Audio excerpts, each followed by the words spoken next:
আলাইকুম প্রিয় দর্শক। দৈনিক সংবাদ দিগন্ত থেকে আমি জুবায়ের হোসেন বলছি। আজকে আমরা সাক্ষাৎকার হিসেবে পেয়েছি পাপ্পু ভাইকে।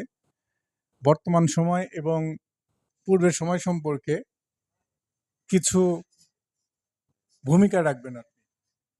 ধন্যবাদ জুবায়ের হোসেন আপনাকে।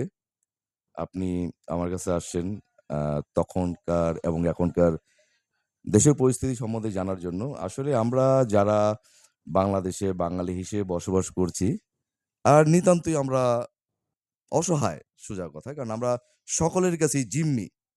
আমরা আসলে কোনো সরকারকে দোষ দিব না। দুর্ভাগ্য আসলে আমাদের। তো এই কথার উপর ভিত্তি করে আমার কোন এক কবি উক্তিটা দিয়েছেন আমার সঠিক মনে পড়ে না। কিন্তু সেই উক্তিটা আমি আপনাকে বলি। সেই কবি বলেছিলেন যে, "সার্থক জনম মাগো জন্মেছি এই দেশে।" কিন্তু আমার কাছে মনে হয় যে উনি যেই সময়টাতে এই উক্তিটা দিয়েছিলেন, ঠিক তখনকার জন্য এই উক্তিটা ভালো ছিল। কিন্তু এখন আমি যদি চিন্তা করি যে বর্তমান পরিস্থিতির উপর ভিত্তি করে, তো এখন আমার বলতে হবে যে দুর্ভাগ্য জনম আমার জন্মেছি এই বাংলাদেশে। তো বুঝতেই পারছেন যে আমরা আসলে কতটা অসহায়।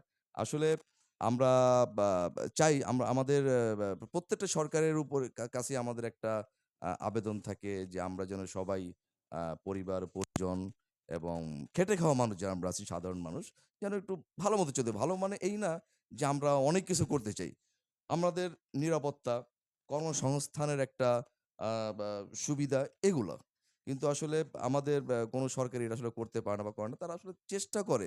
কিন্তু এটা মানে কোথায় যেটার ঘাপলাটা এটা আসলে আমরা নিজেরাও জানি না। আমাদের বোধগম্য না আসলে এটা কি ধন্যবাদ পাপ্পু ভাই, সুন্দর একটি কমপ্লিমেন্ট দেওয়ার জন্য।